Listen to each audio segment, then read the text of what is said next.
So hello guys, Jai Hind and welcome back to stand up classes. So कैसे हैं आप सब? उम्मीद करता हूं अच्छे होंगे। सो फाइनली साइंस के एक और नए सुपर मॉक टेस्ट क्लास में आप सभी का स्वागत है।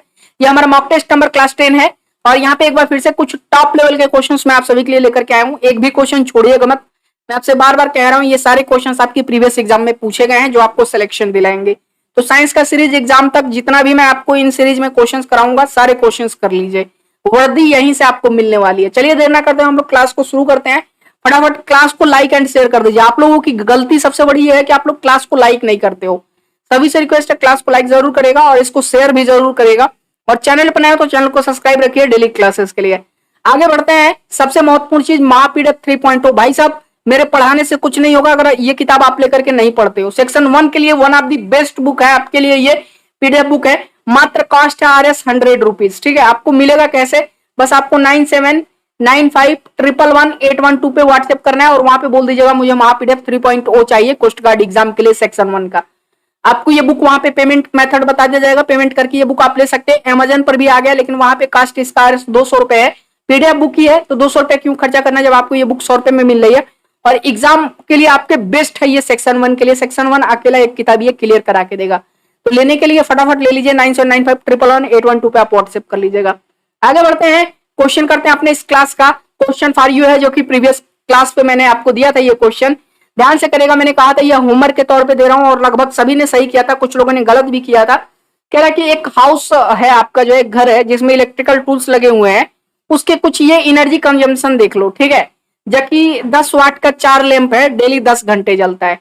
ठीक है, और एक टीवी है 100 वाट का, डेली 10 घंटे चलता है। 300 वाट का एक क्लॉथ आयरन है, कपड़ा प्रेस करने वाला आयरन जो होता है, ठीक है, एक ही है, डेली 2 घंटे चलता है।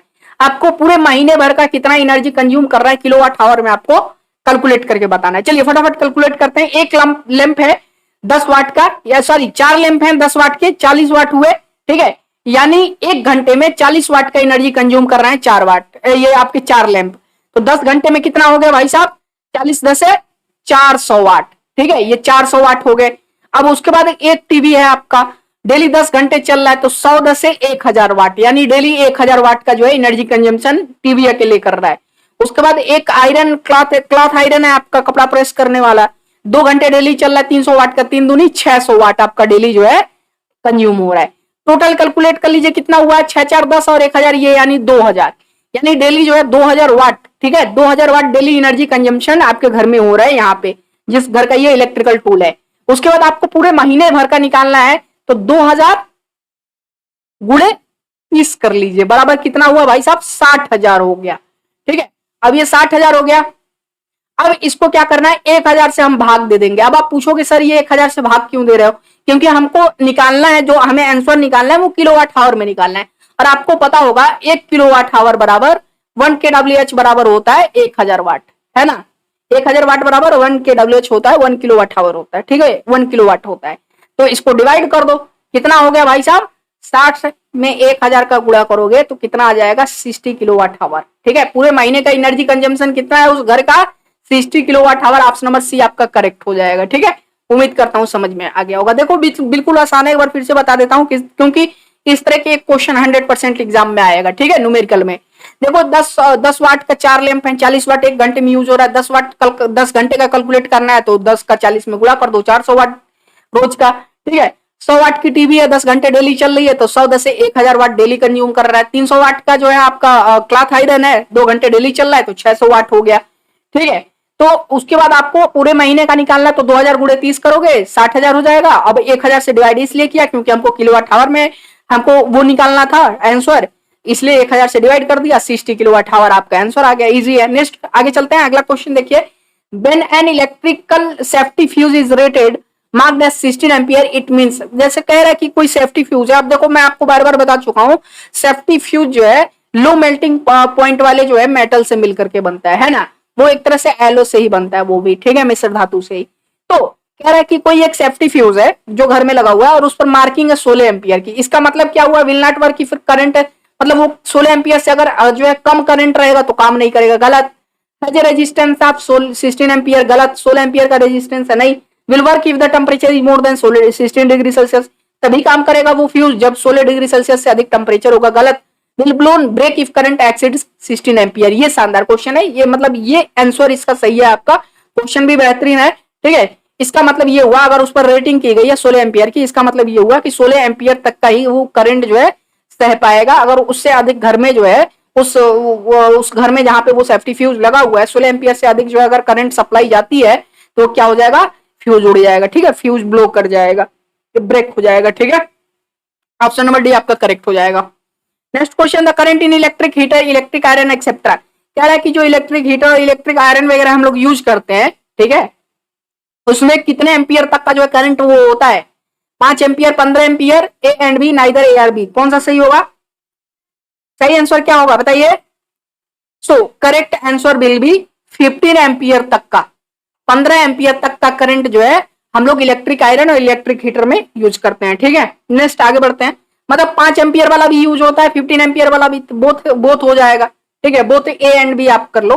5 एम्पियर भी तो मतलब 15 एम्पियर तक का हम लोग यूज करते हैं, तक का, ठीक है। 5 एम्पियर का भी यूज होता है, 15 एम्पियर का भी यूज होता है, तो ए एंड बी बोथ आपका करेक्ट हो जाएगा। ऑप्शन नंबर सी आपका करेक्ट है। नेक्स्ट क्वेश्चन देखिए, द रेगुलेटर से act like a dash in the electric circuit. ये शानदार क्वेश्चन है, कह रहा है कि जो रेगुलेटर है वो इलेक्ट्रिक सर्किट में क्या काम करता है, रेगुलेटर का क्या काम होता है, करंट को कंट्रोल करना, वोल्टेज कंट्रोल करना, रेजिस्टेंस कंट्रोल करना, या इनमें से कोई नहीं। देखिए रेगुलेटर का काम होता है वोल्टेज कंट्रोलर होता है, ये वोल्टेज कंट्रोल करता है रेगुलेटर, ठीक है। जो फैन वगैरह में जो रेगुलेटर हम लोग चेंज करते हैं ना, वो क्या करता है, वो वोल्टेज कंट्रोल करता है, ठीक है, वोल्टेज कंट्रोलर होता है। ऑप्शन नंबर बी आपका करेक्ट होगा। अगला question, what is normal temperature of A room. Room का नॉर्मल टेम्परेचर कितना होता है, 24 degree Celsius, 37 degree Celsius, 34 degree Celsius, 27 degree Celsius. भाई साहब 37 डिग्री सेल्सियस तो नहीं होगा, ये नॉर्मल ह्यूमन बॉडी टेम्परेचर होता है, बताइए। So normal temperature of room is 27 degree Celsius. ये 20 डिग्री से लेकर के 27 डिग्री तक वेरी करता है, मतलब 27 हम लोग जो है मान के चलते हैं, ठीक है, 27 ही एज ए एक्सेप्ट किया जाता है नॉर्मल रूम टेम्परेचर, ठीक है, 27 डिग्री सेल्सियस। तो आपका ऑप्शन नंबर डी करेक्ट हो जाएगा। नेक्स्ट क्वेश्चन देखिए, नॉर्मल रूम टेम्परेचर याद रखिएगा 27 डिग्री सेल्सियस। अगला एब्सोल्यूट टेम्परेचर इज, कह रहा है कि निरपेक्ष तापमान, एब्सोल्यूट टेम्परेचर याद रखिए, absolute zero temperature. Lower most temperature को एब्सोल्यूट टेम्परेचर कहते हैं, -273.15 डिग्री सेल्सियस, या मैक्सिमम टेम्परेचर जो फारेनहाइट पे होता है 212 डिग्री फारेनहाइट, या फ्रीजिंग पॉइंट ऑफ वाटर को कहते हैं एब्सोल्यूट टेम्परेचर, या boiling point of water 212 degree Fahrenheit को कहते हैं। नहीं भाई साहब, ये जो लोअर मोस्ट टेम्परेचर होता है ना, मतलब निगेटिव में जब किसी टेम्परेचर को हम मापते हैं, ये सबसे बड़ा पैमाना होता है मापने का, इससे नीचे हम लोग जो है निगेटिव में किसी चीज को नहीं मापते हैं, ये सबसे लोअर मोस्ट आपका होता है, ठीक है, सबसे लोअर मोस्ट टेम्परेचर होता है, इसी को एब्सोल्यूट टेम्परेचर या जीरो टेम्परेचर कहते हैं, ठीक है। तो आपका सही आंसर हो जाएगा -273.15 डिग्री सेल्सियस। चलो नेक्स्ट क्वेश्चन करते हैं, the temperature of a body is indicator of, कह रहा है कि किसी पिंड का तापमान का हमारे बॉडी मत समझ लेना, ये किसी ऑब्जेक्ट की बात कर रहा है, किसी ऑब्जेक्ट का जो टेम्परेचर होता है वो किस चीज का इंडिकेटर होता है, उसके काइनेटिक एनर्जी के, उसके अंदर जो मॉलिक्यूल्स हैं, ठीक है, वो मॉलिक्यूल्स के एवरेज काइनेटिक एनर्जी का वो होता है, या टेम्परेचर या total velocity of the molecules of the body, या बॉडी की उस ऑब्जेक्ट के जो मॉलिक्यूल्स हैं उनके टोटल जो वेलोसिटी है उसका वो इंडिकेटर होता है, या टोटल पोटेंशियल एनर्जी का मॉलिक्यूल्स का, या average total energy of molecules का, बताइए करेक्ट आंसर क्या होगा। तो याद रखिएगा जो टेम्परेचर किसी भी ऑब्जेक्ट का होता है वो उस ऑब्जेक्ट के मॉलिक्यूल्स के एवरेज काइनेटिक एनर्जी, किस हिसाब से मॉलिक्यूल्स मूव कर रहे हैं उसके एवरेज काइनेटिक एनर्जी का इंडिकेटर होता है, ठीक है, याद रखिएगा, एग्जाम में पूछा जाता है। ऑप्शन नंबर ए आपका करेक्ट हो जाएगा। अगला क्वेश्चन देखिए, which of the following thermometer is used to measure the temperature of a far distant bodies like heavenly bodies. कह रहा है कि निम्नलिखित में से किस थर्मामीटर का उपयोग दूर के पिंडों जैसे आकाशीय पिंड जो होते हैं के तापमान को मापने के लिए किया जाता है। बहुत ही शानदार क्वेश्चन है। Liquid temperature, platinum thermometer, thermocouple, या टोटल रेडिएशन पैरामीटर। सही आंसर क्या होगा, टोटल रेडिएशन पैरामीटर, कुल विकिरण पैरामीटर उसको बोलते हैं, ठीक है। ये जो आपका ये टेम्परेचर वो स्केल होता है, ये थर्मामीटर होता है एक तरह से, ये दूर की वस्तुओं का जो फार डिस्टेंट बहुत दूर की जो वस्तुएं हेवनली बॉडी जैसे आपकी हैं, ठीक है, जो आकाशीय पिंड है उनके टेम्परेचर को मेजर करने का क्या करता है, काम करता है टोटल रेडिएशन पैरामीटर। चलो next question, radiation parameter works only for the body whose temperature. अब देखो जो ये टोटल रेडिएशन पैरामीटर जो अभी आपने देखा ये थर्मामीटर ना, ये सिर्फ उन्हीं जो है पिंडों के साथ काम करता है जिनका टेम्परेचर कहां से कहां तक होता है, बिटवीन 800 से लेकर के 1000 डिग्री सेल्सियस, या 800 डिग्री सेल्सियस से अधिक, या 800 डिग्री सेल्सियस से कम, या इनमें से कोई नहीं। बताइए सही आंसर होगा 800 डिग्री सेल्सियस से अधिक वाले। 800 डिग्री सेल्सियस से अधिक वाले ही जो है जितने भी पिंड होते हैं उन्हीं का ये सिर्फ टेम्परेचर मेजर करता है, उससे कम के जो है टेम्परेचर को ये मेजर नहीं कर पाता है। ठीक है, टोटल रेडिएशन पैरामीटर याद रखिएगा। 800 डिग्री सेल्सियस से ऊपर वाले जितने भी जो है आपके बॉडीज होती हैं उन्हीं का ये क्या करता है, टेम्परेचर मेजर करता है। चलो next question, the acid use to remove rust spot, जंग वाले जो स्थान होते हैं जहां पे जंग लगता है, तो जंग वही लोहे का ही होता है ज्यादातर जो है, ठीक है ना। रस्ट जो आपका लगता है उनको हटाने के लिए कौन सा अमल प्रयुक्त किया जाता है, बोरिक, फार्मिक, ऑक्जेलिक या इनमें से कोई नहीं। कौन सा अमल इस्तेमाल होता है भाई साहब, ऑक्जेलिक एसिड इस्तेमाल होता है, एग्जाम में पूछा गया कई बार। चलो next question, the substance most commonly used as a food preservative is, तरह की खाद्य परीक्षक के रूप में स्वार्थिक प्रयोग किया जाने वाला पदार्थ, याद करो, sodium carbonate, tartaric acid, acetic acid, sodium salt, आप बेंजोइक एसिड याद करो यार, सोडियम बेंजोएट हमने पढ़ाया था आपको। खानों को थोड़ा जो है लंबे समय के लिए प्रिजर्व करके रखने के लिए इस्तेमाल किया जाता है, इसका क्या है, सोडियम साल्ट होता है, बेंजोइक एसिड का सोडियम साल्ट, ठीक है, याद रखना।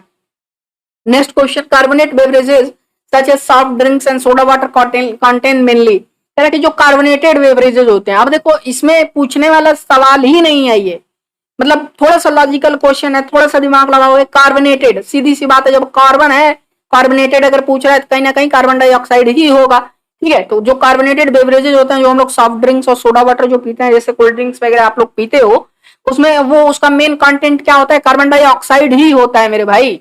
ऑप्शन नंबर ए आपका करेक्ट हो जाएगा, बाकी ऑप्शंस देखने की जरूरत ही नहीं पड़ी, ठीक है। चलो next question, the chemical substance present in bones and teeth, ये शानदार क्वेश्चन है, कह रहे हड्डियों, ये एग्जाम में भी आया हुआ है, हड्डी और दांतों में मौजूद रासायनिक पदार्थ क्या होता है, calcium phosphate, calcium chloride, calcium sulphate या कैल्शियम बोरेट, क्या होता है वो, कैल्शियम फास्फेट होता है, ठीक है, याद रखना कैल्शियम फास्फेट होता है। जो जिस केमिकल सब्सटेंस के आपके दांत और जो हड्डियां बनी होती हैं उसमें एक केमिकल सब्सटेंस आपका कैल्शियम फास्फेट भी होता है, जो सबसे महत्वपूर्ण होता है उनके लिए, ठीक है। चलो, what would happen if human body blood becomes acidic यानी लो पीएच, शानदार क्वेश्चन है। कह रहा है कि देखो जो ह्यूमन बॉडी है अगर वो थोड़ा अधिक एसिडिक हो जाए, मतलब पीएच उनका गिर जाए हमारे ब्लड का, ठीक है, थोड़ा एसिडिक हो जाए वो, ठीक है, अम्लीय हो जाए हमारा खून, तो क्या होगा, ऑक्सीजन कैरिंग कैपेसिटी हेमोग्लोबिन की कम हो जाएगी, ऑक्सीजन कैरिंग कैपेसिटी हेमोग्लोबिन की बढ़ जाएगी, आरबीसी काउंट इंक्रीज हो जाएगा या आरबीसी काउंट डिक्रीज हो जाएगा। भाई साहब शानदार क्वेश्चन है, और इससे रिलेटेड मैं एक क्वेश्चन पहले करा चुका हूं, याद करो, कार्बन मोनोऑक्साइड, ठीक है, कार्बन मोनोऑक्साइड याद करो जो गाड़ियों से निकलता है, सीओ वाला, है ना। अब कार्बन मोनोऑक्साइड का काम क्या होता है भाई साहब, हमारे खून में क्या होता है, केमिकल्स की जो है मात्रा बढ़ाता है, और जब केमिकल की मात्रा मतलब एसिड की मात्रा जब बढ़ती है हमारे शरीर में, है ना, जब थोड़ा एसिड की मात्रा अधिक होती है यानी पीएच लो होता है, पीएच वैल्यू, तो क्या होता है, हेमोग्लोबिन जो होता है हमारे शरीर का, उनकी जो ऑक्सीजन कैरिंग कैपेसिटी है भाई साहब वो कम हो जाता है, जिसके कारण क्या है, घुटन महसूस होने लगती है, और धीरे धीरे धीरे धीरे आदमी क्या होता है, वो एक तरह से स्लो पॉइजन होता है आपका, स्लो कैंसर एक तरह से कह सकते हो। जो आपका कार्बन मोनोऑक्साइड जो गाड़ियों से धुआं निकलते हैं उसमें कार्बन मोनोऑक्साइड होता है, ठीक है, तो वो गैस जो होती है वो एक तरह से स्लो पॉइजन का काम करता है, धीरे धीरे आपको कैसे मार देगा आपको पता भी नहीं चलेगा, ठीक है। तो वो क्या करता है, हेमोग्लोबिन क्या करता है, ऑक्सीजन कैरिंग कैपेसिटी हेमोग्लोबिन की कम हो जाती है जब ब्लड हमारा एसिडिक होना शुरू हो जाता है, तो ठीक है, ऑप्शन नंबर ए आपका करेक्ट हो जाएगा। बहुत इजी है यार, हेमोग्लोबिन की ऑक्सीजन वहन क्षमता क्या हो जाती है, कम हो जाती है, ठीक है। नेक्स्ट क्वेश्चन करते हैं, which block of the periodic table contains maximum number of metals, शानदार क्वेश्चन है, s block, p block, d block, f block, जो हमारा पीरियोडिक टेबल है उसका कौन सा ब्लॉक जो है सबसे मैक्सिमम नंबर ऑफ मेटल्स उस ब्लॉक में, बताइए पूरे पीरियोडिक टेबल में कौन सा ब्लॉक है, डी ब्लॉक, ठीक है, याद रखना डी ब्लॉक में सबसे अधिक नंबर ऑफ मेटल्स हैं, ठीक है। चलो next question, the velocity of sound in air, ओहो, अंडर नॉर्मल कंडीशंस 30 मीटर पर सेकंड, 320 मीटर पर सेकंड, 343 मीटर पर सेकंड, 3320 मीटर पर सेकंड, शानदार क्वेश्चन है, बताइए। अंडर नॉर्मल कंडीशन, सामान्य स्थिति में 343 मीटर पर सेकंड, 343 मीटर पर सेकंड, 320 भी होता है लेकिन नॉर्मल कंडीशंस में 343 मीटर पर सेकंड हम लोग मान के चलते हैं। How much noise is produced when man breathes, जब मनुष्य सांस लेता है तो कितना शोर उत्पन्न होता है, 35 डेसिबल, 0.1 डेसिबल, 0.5 डेसिबल या 10 डेसिबल। तो हम लोग जब सांस लेते हैं तो 10 डेसिबल तक का जो है साउंड क्या होता है, प्रोड्यूस होता है, ठीक है, याद रखिएगा। ऑप्शन नंबर डी आपका करेक्ट हो जाएगा। देखो साउंड से संबंधित मतलब नॉर्मल कन्वर्सेशन जो मेट्रोपॉलिटन सिटीज होती हैं नाइट के समय कितना होता है, प्लस हम लोग जो नॉर्मल बातचीत करते हैं, कन्वर्सेशन करते हैं, उसका कितना डेसिबल वो होता है, नॉइज होता है, प्लस जो है हजार्डियस नॉइज पॉल्यूशन कितना वो डेसिबल का होता है। सारी चीजें मैंने आपको बता दी हैं, कोई भी ऐसी चीज नहीं होगी जो बाकी होगी, है ना। तो इस चीज को दिमाग में बैठाए रहेगा, इस तरह के जितने भी क्वेश्चन किए हैं एक दो क्वेश्चन जरूर बनेंगे आपके एग्जाम में, ठीक है। चलो नेक्स्ट क्वेश्चन करते हैं। Pick out the scalar quantity. ओहो, अदिश राशि आपको चयन करना है। अदिश राशि का मतलब वही जिसमें सिर्फ जो है क्या हो, बताइए, क्वांटिटी हो, डायरेक्शन ना हो, ठीक है। बताइए स्केलर क्वांटिटी यहाँ पे पूछ रहा है, तो सही आंसर क्या होगा? Force, pressure, velocity, acceleration. बताइए भाई साहब, प्रेशर का डायरेक्शन हम लोग नहीं देखते हैं, ठीक है। सिर्फ प्रेशर की क्वांटिटी देखी जाती है, कितना प्रेशर लग रहा है ना, तो स्केलर क्वांटिटी हो जाएगी आपकी। चलो नेक्स्ट क्वेश्चन करते हैं। The ozone layer is being destroyed by chlorofluorocarbons. In this regard what do you consider as the most harmful. कह रहा है कि आपको भी पता है कि जो ओजोन लेयर है हमारा, वो क्लोरोफ्लोरोकार्बन, जिसको सीएफसी गैस बोलते हैं, क्लोरोफ्लोरोकार्बन गैस बोलते हैं इसको, ठीक है।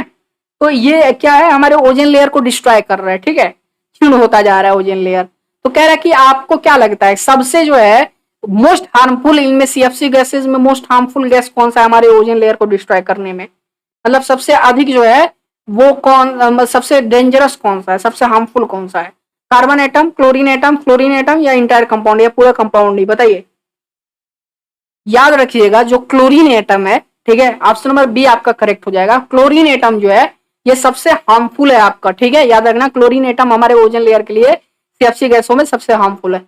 Next question, fathometer use to measure. कह रहा है कि फेदोमीटर का प्रयोग क्या मापने के लिए किया जाता है? अर्थक्वेक, रेनफॉल, ओशन डेप्थ, या साउंड इंटेंसिटी।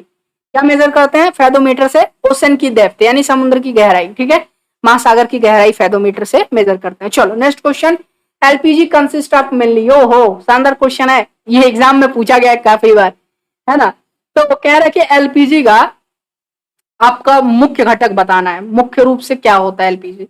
मीथेन, इथेन और hexane, ethane, hexane and नोनेन, methane, hexane and नोनेन, methane, butane and propane. ओहो, ऑप्शन नंबर डी। वैसे ही देख के बता दोगे भाई साहब, मीथेन भी होता है, बुटेन भी होता है और प्रोपेन भी होता है ना। ऑप्शन नंबर डी आपका करेक्ट हो जाएगा। अगला question, one should not connect number of electrical appliances to the same power socket because. कह रहा है कि जैसे मान लीजिए एक पावर सॉकेट है, ठीक है, जिसमें कई सारे वो करने वाले हैं। तो कह रहा है कि एक ही पावर सॉकेट में हमें बहुत सारे जो है अलग अलग अप्लायंसेस एक ही बार नहीं लगाने चाहिए। क्यों नहीं लगाने चाहिए? This can damage the appliances due to overloading की वजह से जो हमारे अप्लायंसेस हैं, इलेक्ट्रिकल अप्लायंसेस जो हम लोग चीजें यूज कर रहे हैं, ठीक है, उस पावर सॉकेट में, वो जल सकती हैं, ओवरलोडिंग की वजह से डैमेज हो सकती हैं। या this can damage domestic wiring को, वो ओवरलोडिंग की वजह से डैमेज हो सकता है। या this can damage electrical meter damage हो सकता है। या appliance will not get full voltage, अब नहीं मिलेगा जो हमारे अप्लायंसेस हैं उनके। बताइए सही आंसर क्या होगा? देखो ये क्या होगा ना, ओवरलोडिंग जब होती है भाई साहब, तो क्या होगा, डोमेस्टिक वायरिंग आपकी जल सकती है, ठीक है, डैमेज हो सकती है। इसीलिए एक ही पावर सॉकेट में कई सारे इलेक्ट्रिकल अप्लायंसेज एक बार में नहीं लगाने चाहिए। चलो next question, which of the following gas is not a noble gas. ओहो, निम्नलिखित में से कौन सी गैस एक उत्कृष्ट गैस नहीं है, नोबल गैस नहीं है? Xenon, argon, helium, chlorine.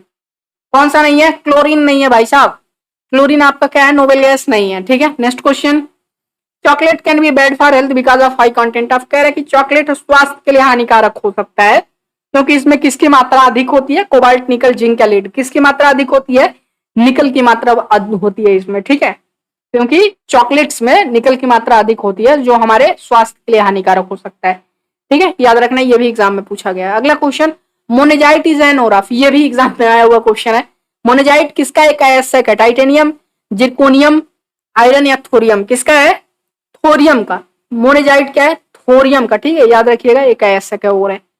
चलो, bill metal is an LF. Bill धातु जो है जिससे वो हम लोग स्कूल में जो घंटी वगैरह जो बनती है, बिल मेटल की, केवल स्कूल में ही नहीं, घर पे जो भी जो माता जी जो है पूजा करते हुए जो घंटी बजाती हैं, तो उससे जिस चीज से वो बनता है वो बिल मेटल होता है, ठीक है। तो वो भी क्या है? एक मिश्र धातु है। तो बिल मेटल किससे बनता है? निकल और कॉपर, जिंक और कॉपर, ब्रास और निकल, टिन और कॉपर। किसका होता है बताइए? टिन और कॉपर होता है बाबू, ठीक है, याद रखिएगा। बिल मेटल किसका मिश्र धातु है? टिन और कॉपर का। और एक चीज और याद रखिएगा, परसेंटेज मैं बता देता हूं, ठीक है, क्योंकि एग्जाम में पूछा जाता है। इसमें कॉपर होता है 78%, ठीक है, कितना होता है? 78% कॉपर होता है। और टिन होता है 22%। कितना होता है? 22%, ठीक है। दोनों चीजें याद रखिएगा, कॉपर और टिन का क्या होता है? मिश्र धातु होता है बिल मेटल। चलो next question, the type of glass used in making lenses and prism. ये भी शानदार क्वेश्चन है। कह रहा है कि लेंस और प्रिज्म बनाने में किस प्रकार के कांच का प्रयोग किया जाता है? Jena glass, soft glass, Pyrex glass या फ्लिंट ग्लास? किस तरह के ग्लास का इस्तेमाल होता है? फ्लिंट ग्लास का इस्तेमाल किया जाता है। ठीक है, लेंस और प्रिज्म बनाने में फ्लिंट ग्लास का इस्तेमाल होता है। ऑप्शन नंबर डी आपका करेक्ट होगा। अगला क्वेश्चन करते हैं, non stick cooking utensils are coated with. आजकल आपने देखा होगा कि लगभग जो है बहुत अधिक मात्रा में लोग जो है नॉन स्टिक कुकिंग यूटेंसिल्स बर्तन जो यूज कर रहे हैं, नॉन स्टिक वाले जो बर्तन आजकल चल रहा है बहुत ज्यादा लोग यूज कर रहे हैं आजकल। ठीक है, उसमें तेल वगैरह कुछ भी चिपकता नहीं है ना, और भोजन वगैरह जलता भी है तो वो उसमें चिपकता नहीं है। तो किस चीज की कोटिंग होती है, किसकी वजह से वो नहीं जलता है? किस चीज की कोटिंग होती है नॉन स्टिक कुकिंग यूटेंसिल्स में, बर्तनों में? टेफ्लॉन, पीवीसी, ब्लैक पेंट या पॉलिस्टाइन? देखो यहाँ पे टेफ्लॉन का किसका होता है, ये कोटिंग होती है टेफ्लॉन की। किसकी कोटिंग होती है? टेफ्लॉन की कोटिंग होती है। एग्जाम में पूछा गया है काफी बार, याद रखना पड़ेगा आपको। टेफ्लॉन की कोटिंग होती है, किसका? टेफ्लॉन की। ठीक है, याद रखिएगा। चलो नेक्स्ट क्वेश्चन करते हैं। विच of the following has a least penetration power? All have same penetration power, beta particles, alpha particles या गामा पार्टिकल्स? कह कि सबसे कम जो है पेनिट्रेशन पावर किसका होता है? सबसे कम भेदन शक्ति पूछ रहा है, बताइए। सबसे कम भेदन शक्ति होता है अल्फा पार्टिकल्स का। ठीक है, बीटा और गामा दोनों का भेदन जो पेनिट्रेशन पावर है, भेदन शक्ति है, वो काफी हद तक बहुत ही अधिक होती है, लेकिन अल्फा पार्टिकल्स का कम होता है। ठीक है, लिस्ट होता है। The number of chromosomes in human body, शानदार क्वेश्चन है, याद रखिएगा। 22 pair of normal human body chromosomes होते हैं, जो 23rd पेयर होता है बाबू आपका, ठीक है, वो होता है आपका सेक्स क्रोमोजोन होता है। ठीक है, जो कि मेल में एक्स वाई होता है और फीमेल में एक्स एक्स होता है। और यहाँ पे अगर आप समझना चाहो कि लड़का और लड़की कैसे पैदा होते हैं, ठीक है, तो वो भी मैं अभी आपको बता दूंगा, क्योंकि ये वाला क्वेश्चन आपके एग्जाम में कई बार पूछा जा चुका है। ठीक है, तो सबसे पहले क्रोमोजोन्स पेयर जान लीजिए। 22 पेयर होता है, मतलब 22 दूना 44। ठीक है, जो 44 क्रोमोजोन्स होते हैं, यहाँ पे पेयर में वो क्रोमोजोन्स पूछा हुआ है, तो 44 बताओगे, और अगर पेयर में पूछा होता है तो 22 बताते हैं। ठीक है, तो 22 पेयर होता है, मतलब 2 का 1 होता है, तो यहाँ पे 44 जो है आपके नॉर्मल क्रोमोजोन्स हो गए, और 2 आपके क्या होते हैं, सेक्स क्रोमोजोन्स, मतलब एक पेयर आपका सेक्स क्रोमोजोन होता है, यानी टोटल 46 जो है क्रोमोजोन्स होता है। ठीक है, ऑप्शन नंबर सी आपका करेक्ट हो जाएगा।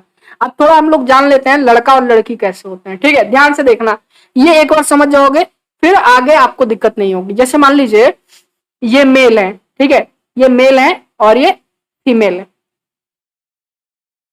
तो इनका एक्स वाई क्रोमोजोन होगा और फीमेल का एक्स एक्स क्रोमोजोन होगा। तो अगर आप ध्यान से देखोगे, ठीक है, तो आपको ये पता लगेगा कि लड़का या लड़की पैदा होने के पीछे जो है महिला का, ठीक है, फीमेल का कोई रोल नहीं होता है। ठीक है, असली रोल किसका होता है? मेल का होता है। ठीक है, तो जब भी कोई अगर किसी महिला को दोष दे रहा है कि तुम्हारे वजह से सिर्फ लड़की हो रही है, लड़का नहीं हो रहा है, या फिर सिर्फ लड़का हो रहा है, लड़की नहीं हो रही है, तो उसको समझाइएगा कि फीमेल जो है रिस्पॉन्सिबल नहीं होती है इस चीज के लिए। ठीक है, फीमेल सेक्स क्रोमोजोन्स रिस्पॉन्सिबल नहीं होते हैं, रिस्पॉन्सिबल होते हैं सिर्फ मेल सेक्स क्रोमोजोन्स। कैसे? ध्यान से देखिए, जब मेल का वाई क्रोमोजोन और फीमेल का एक्स क्रोमोजोन मिलता है तो ये बन गया आपका एक्स वाई। ठीक है, मतलब लड़का होगा। और अगर जब मेल के जो है सेक्स क्रोमोजोन में उसका मेल का एक्स और फीमेल का एक्स अगर मिलता है तो एक्स एक्स मिलके ये लड़की होती है। तो देखो ना ध्यान से, ये मेन रिस्पॉन्सिबल जो क्रोमोजोन है ये वाई वाला ही है ना, यही तो जो है कहीं ना कहीं जो है मेल पैदा कर रहा है ना, और एक्स एक्स अगर जहां मिल रहे हैं तो वहां आपका फीमेल हो जा रहा है। तो वही चीज मैं कहता हूं, कोई भी कुछ भी कहे आपको, अब आप समझ गए होंगे। अगर मेल का वाई मिलेगा, फीमेल का एक्स मिलेगा, तो वो लड़का होगा, और अगर मेल का एक्स और फीमेल का एक्स एक्स मिलेगा, ठीक है, क्रोमोजोन, तो ये आपका लड़की ही होगी। ठीक है, याद रखिएगा, बेबी गर्ल होगा। आप उम्मीद करता हूँ ये चीज आप समझ गए होंगे, और एग्जाम में जब भी अगर कहीं भी किसी भी एग्जाम में पूछा जाता है तो आप आसानी से कर लोगे।